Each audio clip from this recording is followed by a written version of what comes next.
এদিকে ভারতের ফাঁদে আটক তারেক রহমান, ফেঁসে গেলেন খলিলুর রহমান। শেখ হাসিনার জন্য মোদির নতুন ছক। হঠাৎ একই কাণ্ড ঘটালো নিষিদ্ধ ছাত্রলীগ।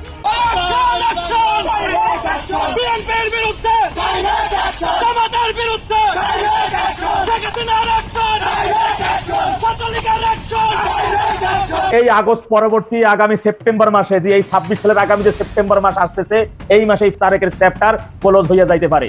ওই ভাইকে যাইতে পারে লন্ডনে।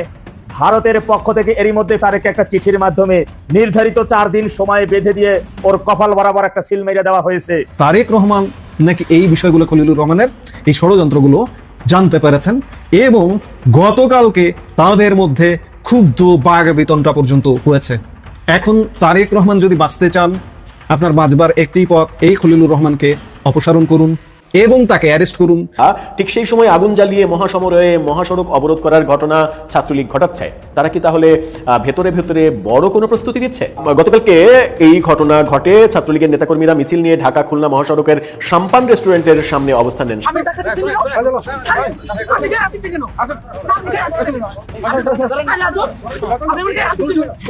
আসসালামু আলাইকুম প্রিয় দর্শক, অন্যমঞ্চের আলাপ চাইতে আপনাদের সকলকে আমন্ত্রণ জানাচ্ছি।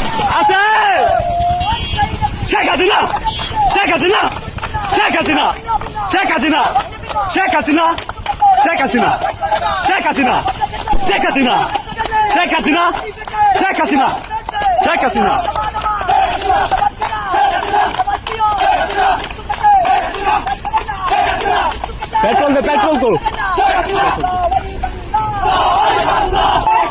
বিএনপির বিরুদ্ধে, জামাতের বিরুদ্ধে, শেখ হাসিনার অ্যাকশন, ছাত্রলীগের অ্যাকশন, যুবলীগের অ্যাকশন, শেখ হাসিনার অ্যাকশন।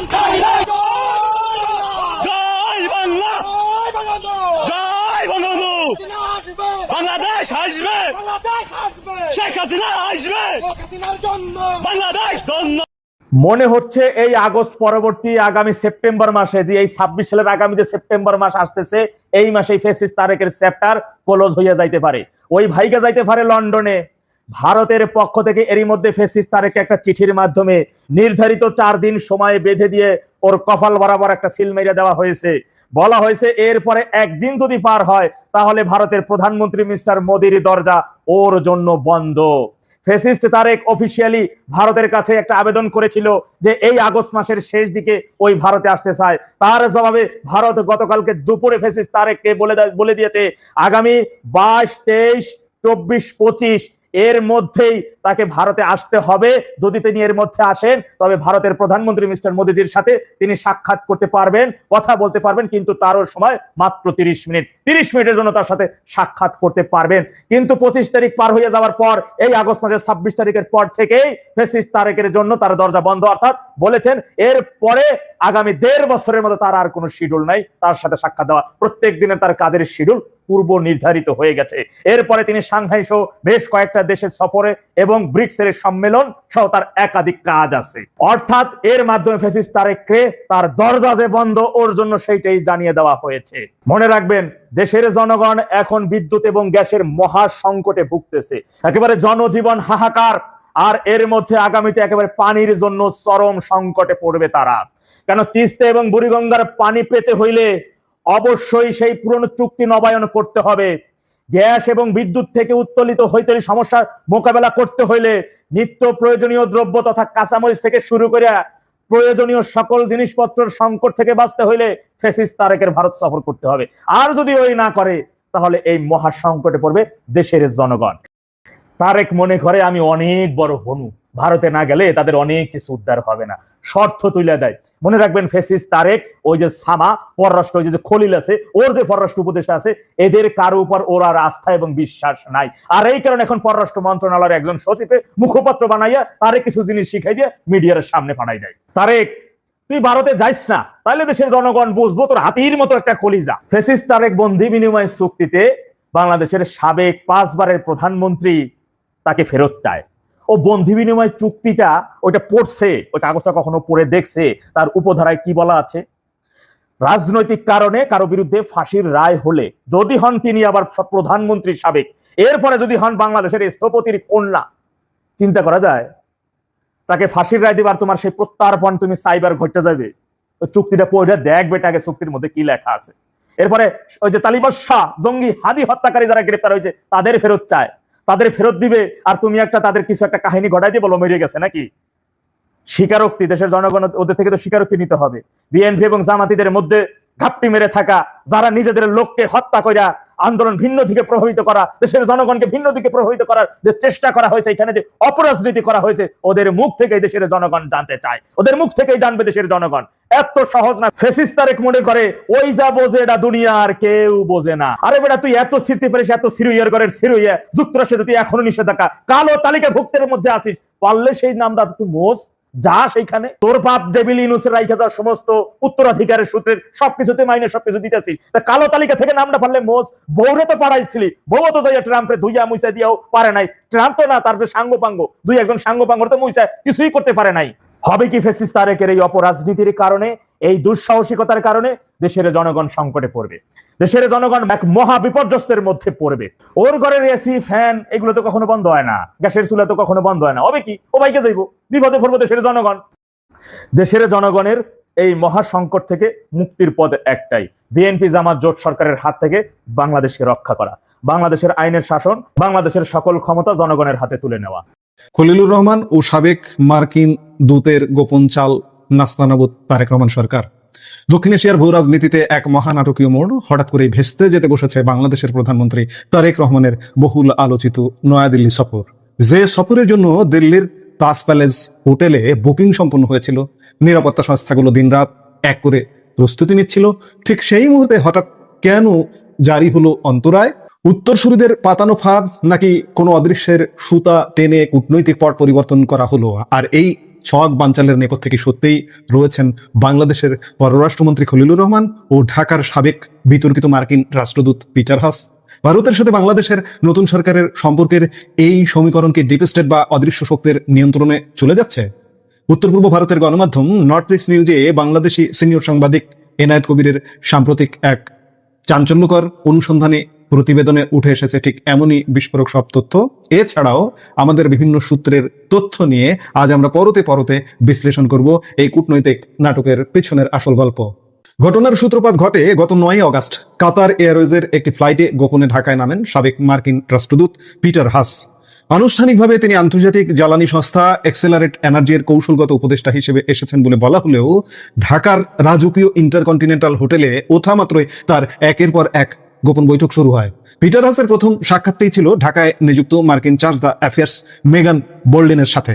এরপর মার্কিন বাংলাদেশ বিজনেস কাউন্সিলের ব্যানারে প্রধানমন্ত্রীর কার্যালয়ে উচ্চ পর্যায়ের বৈঠকে অংশ নেন তিনি। ঠিক এই সময়টাতে অর্থাৎ 13 আগস্ট আকস্মিকভাবেই বাংলাদেশের বর্তমান মার্কিন রাষ্ট্রদূত ব্রেন্ট ক্রিস্টেনসেন তার স্ত্রীকে নিয়ে ঢাকা ছেড়ে সিঙ্গাপুরে যান। এই কূটনৈতিক প্রস্থান মোটেও সাধারণ ছিল না। একদিকে তারেক রহমানের ভারত সফর নিয়ে চূড়ান্ত টানাপোড়েন, আর ঠিক সেই সময় মার্কিন রাষ্ট্রদূতের অনুপস্থিতি এবং পিটার হাসের হঠাৎ উপস্থিতি, সব মিলিয়ে ঢাকার ভূ রাজনীতিতে এক বিরাট ঝড়ের পূর্বাভাস স্পষ্ট হয়ে ওঠে। অথচ তারেক রহমানের এই দিল্লি সফরের নেপথ্যে গত কয়েক সপ্তাহ ধরে কাজ করছিল ভারত ও যুক্তরাষ্ট্রের এক অত্যন্ত শক্তিশালী নিরাপত্তা প্রতিনিধি দল। ট্রাম্প প্রশাসনের আস্থাভাজন দক্ষিণ এশিয়া বিষয়ক বিশেষ দূত সার্জিও গৌর, ভারতের জাতীয় নিরাপত্তা উপদেষ্টা অজিত দোভাল, রয়ের প্রধান পরাগজন এবং বাংলাদেশে নিযুক্ত ভারতের হাই কমিশনার দীনেশ ত্রিবেদী। এদের যৌথ প্রচেষ্টায় ভারত ও বাংলাদেশের সম্পর্কে একটি অভাবনীয় ইতিবাচক অগ্রগতি তৈরি হয়েছিল। আগামী সেপ্টেম্বরে অনুষ্ঠিতব্য ব্রিক্স সামিটেও বিমস্টেকের বর্তমান চেয়ারম্যান হিসেবে তারেক রহমানকে আমন্ত্রণ জানায় নয়াদিল্লি। বাংলাদেশ থেকে দ্বিপাক্ষিক সফরের অনুরোধ জানানোর পর আগস্টের 3য় সপ্তাহে তারেক রহমান তার স্ত্রী ও কন্যাকে নিয়ে দিল্লি যাওয়ার কথা চূড়ান্ত হয়। এমনকি দিল্লির ঐতিহ্যবাহী তাজ প্যালেস হোটেলে বুকিং পর্যন্ত সম্পন্ন হয়ে গিয়েছিল। কিন্তু ভারত বাংলাদেশ সম্পর্কের এই নতুন সূচনার মধ্যে থাবা বসালো এক অদৃশ্য হাত। 16 আগস্ট হঠাৎ করেই বাংলাদেশের পররাষ্ট্র মন্ত্রণালয় থেকে একটি অভাবনীয় ঘোষণা আসে। বলা হয়, ভারতে নির্বাসিত সাবেক প্রধানমন্ত্রী শেখ হাসিনাকে যদি বাংলাদেশের হাতে ফেরত না দেওয়া হয় তবে প্রধানমন্ত্রী তারেক রহমান নয়াদিল্লি সফর করবেন না। এবং এই 16 আগস্ট দিনের দ্বিতীয়ার্ধে ভারতীয় হাই কমিশনার দীনেশ ত্রিবেদীর সাক্ষাতের কথা ছিল পররাষ্ট্রমন্ত্রী খলিলুর রহমানের সাথে, সেটাও কিন্তু হয়নি। কূটনৈতিক বিশ্লেষকদের মতে সরকারের এই আকস্মিক ও একতরফা সিদ্ধান্তের মূল রূপকার পররাষ্ট্রমন্ত্রী খলিলুর রহমান। তিনি শেখ হাসিনার প্রত্যর্পণ ইস্যুতে এক চরম ও কঠোর অবস্থান গ্রহণ করেন। পররাষ্ট্র মন্ত্রণালয়ের মুখপাত্র এ কে এম শহীদুল করিম স্পষ্ট জানিয়ে দেন, এই সফরের জন্য একটি উপযুক্ত পরিবেশ তৈরি হওয়া প্রয়োজন। ঠিক সেই সন্ধ্যায় পররাষ্ট্রমন্ত্রী খলিলুর রহমান দাবি করেন ভারতের অনাগ্রহের কারণে তারেক রহমানের সফর অনিশ্চিত হয়ে পড়েছে। অথচ ভারতীয় কূটনৈতিক সূত্রের খবর সম্পূর্ণ ভিন্ন। দিল্লি জানিয়েছে ঢাকার পররাষ্ট্র মন্ত্রণালয় থেকে আনুষ্ঠানিকভাবে 3টি শর্ত সম্বলিত কোনো চিঠি তাদের কাছে পাঠানোই হয়নি। গণমাধ্যমে প্রচার করেই মূলত এই পরিস্থিতি তৈরি করা হয়েছে। ভারতের সংবাদ মাধ্যম দ্য ইন্ডিয়ান এক্সপ্রেসে প্রকাশিত প্রতিবেদন অনুযায়ী শেখ হাসিনাকে ফেরত পাঠানোর বিষয়টি রাজনৈতিক ও কূটনৈতিক সিদ্ধান্তের ওপর নয়, বরং ভারতের স্বাধীন বিচার ব্যবস্থার ওপর নির্ভর করে। সুতরাং যে বিষয়টি অফিসিয়াল টেবিলে আলোচনার পর্যায়ে ছিল সেটিকে এভাবে শর্তের দোহাই দিয়ে প্রকাশ্যে বানচাল করার নেপথ্যে খলিলুর রহমানের ভূমিকা গভীর প্রশ্নের জন্ম দিয়েছে। 2025 সালের নভেম্বর থেকে ভারতের পররাষ্ট্রমন্ত্রী এস জয়শঙ্কর এবং সাউথ ব্লক বিএনপি প্রধান তারেক রহমানের বাংলাদেশের প্রত্যাবর্তন এবং গত 12 ফেব্রুয়ারি নির্বাচনে বিএনপির প্রতি প্রায় প্রকাশ্য সমর্থন জুগিয়ে আসছিল। উদ্দেশ্য ছিল আঞ্চলিক স্থিতিশীলতা ও নিরাপত্তা নিশ্চিত করা। কিন্তু নির্বাচনে জিতে তারেক রহমানের সরকার গঠনের 6 মাস পেরিয়ে গেলেও ভারতের প্রধান দাবি অর্থাৎ ভারতের নিরাপত্তা সংক্রান্ত ঝুঁকি নিয়ে ঢাকার পক্ষ থেকে কোনো কার্যকর সমাধান মেলেনি। সম্প্রতি জাতিসংঘের নিরাপত্তা পরিষদ পর্যন্ত বাংলাদেশে আল কায়েদার সম্ভাব্য আঞ্চলিক ঘাঁটি গড়ে ওঠার বিষয়ে ভারতকে সতর্ক করেছে।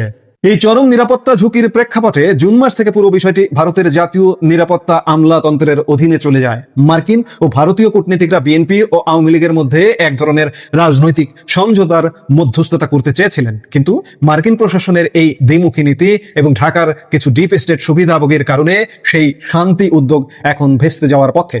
আমরা এতক্ষণ যে আলাপ করলাম, এই আলাপের দুটো মুখ, একটা দেশীয় মুখ খলিলুর রহমান। এই খলিলুর রহমান তারেক রহমানের সরকারে ঢুকে তারেক রহমানের পররাষ্ট্র নীতিকে কিন্তু একদম লেজে গোবরে পাকিয়ে ফেলেছে। মার্কিন যুক্তরাষ্ট্রকে ক্ষুব্ধ করেছে, চীনে নিয়ে গেছে, এখানে পাকিস্তান তুরস্ক সমীকরণ করছে, আবার ভারতের সাথে সম্পর্ক খারাপ করবার চেষ্টা করছে। ইতিমধ্যে সূত্রের খবর বলছে তারেক রহমান নাকি এই বিষয়গুলো খলিলুর রহমানের এই ষড়যন্ত্রগুলো জানতে পেরেছেন এবং গতকালকে তাদের মধ্যে ক্ষুব্ধ বাঘ বেতনটা পর্যন্ত হয়েছে। এখন তারেক রহমান যদি বাঁচতে চান, আপনার বাঁচবার একটি পথ, এই খলিলুর রহমানকে অপসারণ করুন এবং তাকে অ্যারেস্ট করুন। গত 1.5 বছর ইউনূসের শাসন আমলে তিনি দায়িত্ব পালন করেছেন, নানা অপকর্মের হোতা তিনি, এবং অতীতেরও তার অপকর্ম আছে। অ্যারেস্ট করে বিচারের আওতায় আনুন। এই কাজটি আপনার করতেই হবে, না হলে আপনি বাঁচতে পারবেন না। আপনাকে মিসগাইড করে আপনাকে ভিন্ন পথে চালিত করবে এবং ইমিডিয়েট আপনার ভারত সফরের সিদ্ধান্ত নিতে হবে। আপনি যদি বুঝতে পারেন যে খলিল ষড়যন্ত্র করছে, তাহলে এই ব্যবস্থাগুলো নিন। যদি ঘুমিয়ে থাকেন, আপনি কিন্তু বাঁচবেন না। আরেকটি জিনিস, এই যে বহুল বিতর্কিত পিটার হাস, বাংলাদেশে ব্যবসার আড়ালে তিনি বাংলাদেশে মার্কিন রাষ্ট্রদূত ছিলেন, এখন তিনি ব্যবসায়ী। মার্কিন জ্বালানি কোম্পানি এক্সেলারেট এনার্জির ঊর্ধ্বতন কর্মকর্তা হিসেবে তিনি মাঝে মাঝেই বাংলাদেশ সফর করেন। এটি কিন্তু একদম ছদ্মবেশে তার অন্য একটা কোম্পানির প্রতিনিধি হিসেবে আসছেন। এবারও দেখানো হচ্ছে যে তিনি কোম্পানির প্রতিনিধি হিসেবে এসছেন, মার্কিন ব্যবসায়ী প্রতিনিধি দল এসছে, তাদের সঙ্গে তিনিও এসছেন, কিন্তু তিনি আসলে এসেছেন ব্যবসা নয়, বাংলাদেশে ষড়যন্ত্র করে আওয়ামী লীগ সরকারকে ফেলে দিয়েছে। তারেক রহমান, আপনাকে বলছি যে আপনার প্রতিপক্ষ আওয়ামী লীগ, ঠিক আছে, কিন্তু আওয়ামী লীগ একটি রাজনৈতিক দল, গণমানুষের রাজনৈতিক দল, মাটির রাজনৈতিক দল। ঠিক তেমনি আপনার রাজনৈতিক দল বিএনপিও মানুষের দল, মানুষের ব্যাপক সমর্থন আছে দলটার প্রতি। সোজা কথা, জাতীয়তাবাদী দল, উগ্রপন্থী দল নয়। আপনাকেও কিন্তু পিটার হাস ফেলে দেবে। খলিলুর রহমানকে যেমন অপসারণ করা, অ্যারেস্ট করা দরকার, আপনি যদি বুঝতে পারেন ষড়যন্ত্র করছে আপনার বিরুদ্ধে, ঠিক তেমনি পিটার হাসের বাংলাদেশে প্রবেশ একদম নিষেধাজ্ঞা দিতে হবে, পার্সোনা নন গ্রাটা করে দিতে হবে। এছাড়া এই পিটার হাসের ষড়যন্ত্র থেকে আপনি বাঁচতে পারবেন না। আর একটু আগে যেটি বললাম, ইমিডিয়েট ভারত সফরের সিদ্ধান্ত নিন, নাহলে কিন্তু বাঁচার উপায় নেই। সবকিছু মিলে আজ স্পষ্ট বোঝা যাচ্ছে যে পিটার হাসের ঢাকা সফর এবং খলিলুর রহমানের এই অনমনীয় অবস্থান আসলে ডক্টর ইউনূসের নেতৃত্বাধীন সাবেক অন্তর্বর্তীকালীন সরকারের ভারত বিরোধী পররাষ্ট্র নীতিতে ফিরে যাওয়ারই শামিল। কিন্তু প্রশ্ন থেকেই যায়, তারেক রহমান কি সত্যিই এই ডিপ স্টেটের ফাঁদে পা দিলেন, নাকি তার নিজের সরকারে খলিলুর রহমানের মতো ছায়া খেলোয়াড়রা ওয়ালকাঠি নাড়ছেন? বাংলাদেশের রাজনীতিতে এই মুহূর্তে মূলত আলোচনা বলতে দুটো। একটা হচ্ছে যে আমাদের প্রধানমন্ত্রী ভারত সফর বাতিল করেছেন, সেটা আর হবে কিনা, ভারতের সঙ্গে সম্পর্ক কোন দিকে যাবে, আর শেখ হাসিনার ফেরত আসা, ফেরত চাওয়া কিংবা তার ফিরতে চাওয়া, আওয়ামী লীগের রাজনীতি, এই দুটোই মূলত বাংলাদেশের রাজনীতিতে প্রধান আলোচ্য বিষয়। এবং এই সব কিছুর মাঝে বাংলাদেশের বিভিন্ন জায়গায় আমরা দেখছি যে 15 আগস্টকে কেন্দ্র করে তো একটা উত্তেজনা ছিলই।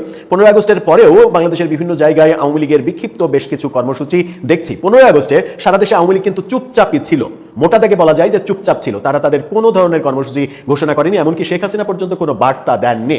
হয়তো তারা একটা কৌশল নিয়েছিলেন, অপেক্ষা করছিলেন যে সরকার এই মুহূর্তে যেহেতু ভারত সফর করছে এবং সেখানে এক ধরনের সমঝোতার কথা বলা হচ্ছে, সেই কারণে এবারের 15 আগস্টে তারা কোনোভাবেই কোনো উত্তেজনাকর পরিস্থিতি তৈরি করতে চায়নি। কিন্তু 15 আগস্ট পেরোনোর পরে একের পর এক আমরা দেখছি, গতকালকেও আমরা আলোচনা করেছিলাম বাংলাদেশের বেশ কয়েকটা জায়গায় আওয়ামী লীগের বিভিন্ন ব্যাপার স্যাপার, সেখানে 16 বছরের এক কিশোরকে গ্রেপ্তার করার ঘটনা নিয়ে আলোচনা করেছিলাম। এবার দেখলাম যে মহাসড়ক অবরোধ করলো আওয়ামী লীগ, ছাত্রলীগ, মূলত ছাত্রলীগ।